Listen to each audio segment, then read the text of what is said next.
வணக்கம். நான் Benjamin, ஃபார்மகனோட founder. ஃபார்மகன் 2023 வருஷத்துடைய தலை சிறந்த 100 கண்டுபிடிப்பாளர்கள் ஒன்று அப்படின்னு நம்ம இந்தியாவில் ரெக்கக்னைஸ் பண்ணியிருந்தாங்க. எதனால இந்த ரெக்கக்னேஷன் நமக்கு வந்தது அப்படின்னா, நம்மளுடைய குரோட்ரான்னால. ஸோ குரோட்ரானை பொறுத்த வரைக்கும் மார்க்கெட்டில் ஏகப்பட்ட ஆட்டோமேஷன் சிஸ்டம்ஸ் இருந்தாலும், நம்ம டெக்னாலஜி வந்து ஃபோட்டோசிந்தசிஸ் என்ஹான்ஸ் பண்ணுறது அப்படிங்கிற ஒரு பிரின்சிபலை பேஸ் பண்ணி பில்ட் பண்ணப்பட்ட ஒரே டெக்னாலஜி. அதனால தான் நமக்கு இந்த ரெக்கக்னேஷன் கிடைச்சிது. இன்ஃபேக்ட் அதுக்கு தான் நம்ம பேட்டன்ட் வச்சுருக்கோம். இப்போது ரீசன்ட் பாஸ்டில் வந்து ரெவென்யூவை எப்படி இன்க்ரீஸ் பண்ணுறது, எந்த ஃபார்மாக இருந்தாலும் நம்மளோட அப்ஜெக்டிவ் வந்து ரெவென்யூ இன்க்ரீஸ் பண்ணணும், அது மூலமாக ப்ராஃபிட் இன்க்ரீஸ் பண்ணணும். ஸோ இது சம்மந்தப்பட்ட வீடியோஸ் வந்து நம்ம நிறைய போட்டுட்ருந்தோம்.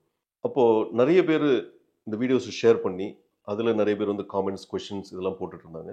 நாங்கள் என்ன நினச்சோம்னா, அதில் ஒரு சில கொஷின்ஸ் வந்து ரொம்ப வேலிடாக இருந்தது.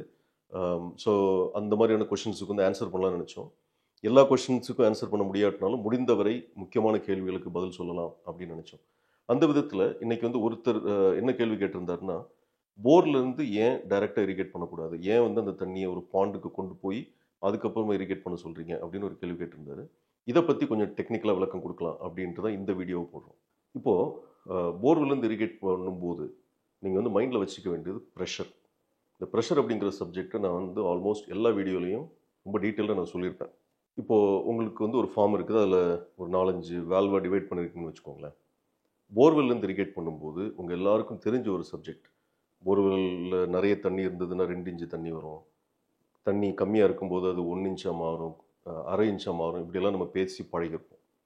இந்த 1 இன்ச் 2 இன்ச் அப்படிங்கிறது லெட்ஸே இன்னைக்கு காலையில் வந்து 2 இன்ச்சு தண்ணி வெளியே வந்தது, சாயங்காலம் வந்து 1 இன்ச்சு தான் சார் வருது அப்படின்னு சொல்கிறீங்கன்னா என்ன அர்த்தம்னா, காலையில் இருந்த ப்ரெஷர் இப்போ இருக்கிற ப்ரெஷரை விட 2 மடங்கு அதிகமாக இருந்ததுன்னு அர்த்தம்.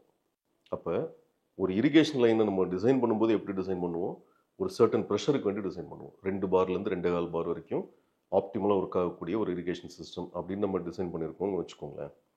2.5 பார் தண்ணி வந்தது, 3 பார் தண்ணி வந்தது, பிரச்சனையே இல்லை. நம்ம என்ன பண்ணலாம், ஒரு பிஆர்வியை மாட்டி அந்த பிஆர்வி மூலமாக எக்ஸஸ் தண்ணியை வேறு எங்கேயாவது டைவெர்ட் பண்ணிக்கலாம்.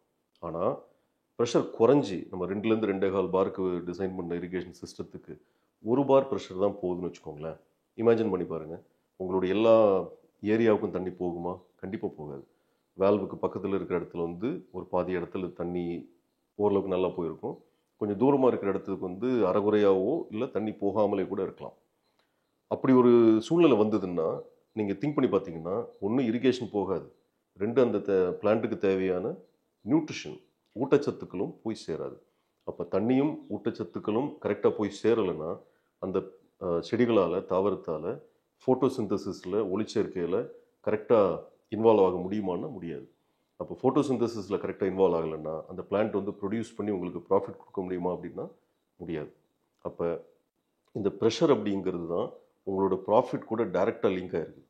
உங்களோட வருமானத்துக்கு கூட டைரெக்டாக லிங்கான விஷயம் இந்த ப்ரெஷர். அப்போது ஒரு போர்வெல்லேருந்து டைரெக்டாக இரிகேட் பண்ணும்போது இந்த மாதிரியான சிக்கல்கள் வருதுன்னா என்ன சொல்யூஷன்? ரொம்ப சிம்பிள் சொல்யூஷன் வந்து ஒரு பாண்ட் கட்டுறது. இப்போ பாண்டு கட்டுறது அப்படின்னு சொன்ன உடனே எல்லோரும் என்ன நினைப்பாங்க, ஐயோ ஒரு பாண்டா, அதுக்கு காங்கிரீட் பிளாக் போடணும், ரொம்ப எக்ஸ்பென்சிவாக இருக்குமே அப்படின்னு நினைப்பாங்க. அதுதான் இல்லை.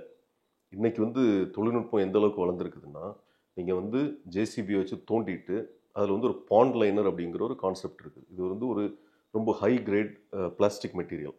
அதை வச்சு ஒரு வெல்டிங் மாதிரி அந்த மெட்டீரியலே வெல்டு பண்ணி அந்த பாண்டு ஷேப்புக்கே வந்து அழகாக பண்ணி கொடுத்துருவாங்க. அதுக்கு வந்து கிட்டத்தட்ட 10 to 15 இயர்ஸ் லைஃப் ஸ்பேனும் இருக்குது. ரொம்ப சீப், நிறைய நாள் யூஸ்ஃபுல்லாக இருக்கும். அப்போ அந்த மாதிரி ஒரு பாண்ட் லைனர் வச்சிட்டோம்னா, நம்ம அந்த பாண்ட் லைனோட ஹைட் வந்து ஒரு 10 அடி 15 அடி மேக்ஸிமம் நம்ம வைக்கிறோம்னு வச்சுக்கோங்களேன். அதுக்கேற்ற பம்பை நம்ம டிசைன் பண்ண வாங்கிட்டோம் அப்படின்னா, அதாவது இரிகேஷன் டிசைனுக்கு ஏற்ற பம்பை நம்ம வாங்கிட்டோம்னா, அந்த பாண்ட்லேருந்து வரக்கூடிய தண்ணி எப்பயுமே ஒரே ப்ரெஷரை மெயின்டைன் பண்ணும். அப்போ அந்த ஒரே ப்ரெஷரை மெயின்டைன் பண்ணும்போது உங்கள் பிளான்ட், எல்லா பிளான்ட்டுக்குமே சரியான நீர் பாய்ச்சல், சரியான நியூட்ரிஷன் மேனேஜ்மெண்ட், இது ரெண்டும் தானாகவே கிடச்சிரும். அப்போ இந்த பிளான்ஸ் வந்து ஃபோட்டோசிந்தசிஸில் ப்ராப்பராக பார்ட்டிசிபேட் பண்ணி உங்களுக்கு பெட்டர் இன்கம், பெட்டர் ப்ராஃபிட் கொடுக்கும். ஸோ போர்லேருந்து டைரெக்டாக இரிகேட் பண்ணுறது வந்து தவறா சரியா அப்படின்னா கண்டிப்பாக தவறு. அதுக்கு ஒரு பாண்டை போட்டு ஒரு எக்கனாமிக் பாண்ட் கன்ஸ்ட்ரக்ட் பண்ணி பண்ணும்போது நம்ம வந்து அந்த பிளான்ட், அங்கே இருக்கக்கூடிய எல்லா பிளான்ட்டுக்குமே ஒரு பெஸ்ட் என்வாயன்மெண்ட்டை நம்ம க்ரியேட் பண்ணி கொடுப்போம். அதனால் யாரெல்லாம் போர் வச்சுருக்கிறீங்களோ தயவுசெய்து அந்த பாண்ட் அப்படிங்கிற கான்செப்ட் திங்க் பண்ணுங்கள். நான் சொன்ன அந்த ப்ரெஷர் எப்படி ரிலேட் பண்ணுது அப்படிங்கிறது கொஞ்சம் யோசித்து பாருங்கள். ஸோ அந்த மாதிரி எல்லாரும் மாறி ஒரு வருமானம் தரக்கூடிய என்டர்பிரைஸாக உங்கள் ஃபார்மை மாற்றணும் அப்படிங்கிறது எங்களோட விருப்பம். ஸோ இந்த வீடியோவில் பார்த்த இன்ஃபர்மேஷன் உங்களுக்கு வந்து யூஸ்ஃபுல்லாக இருந்திருக்கும்னு நான் நம்புகிறேன். ரொம்ப சிம்பிள் தான். ஸோ யாரெல்லாம் போர்வெல் வச்சுருக்கிறீங்களோ இதை பின்பற்றி பார்க்கலாம். இதை நீங்கள் ட்ரையெல்லாம் பண்ண வேண்டிய அவசியம் இல்லை. ஏன்னா இதெல்லாம் ஏற்கனவே டெஸ்டட் அண்ட் ட்ரஸ்டட் மெத்தட்ஸ் தான். நீங்கள் கண்ணை மூடிட்டு இது செய்யலாம். அதே மாதிரி உங்களுடைய ஃப்ரெண்ட்ஸ் யாராவது இந்த மாதிரி போர்வெல் வச்சு இரிகேட் பண்ணுறாங்கன்னா அவங்களுக்கும் இந்த இன்ஃபர்மேஷனை ஷேர் பண்ணுங்கள்.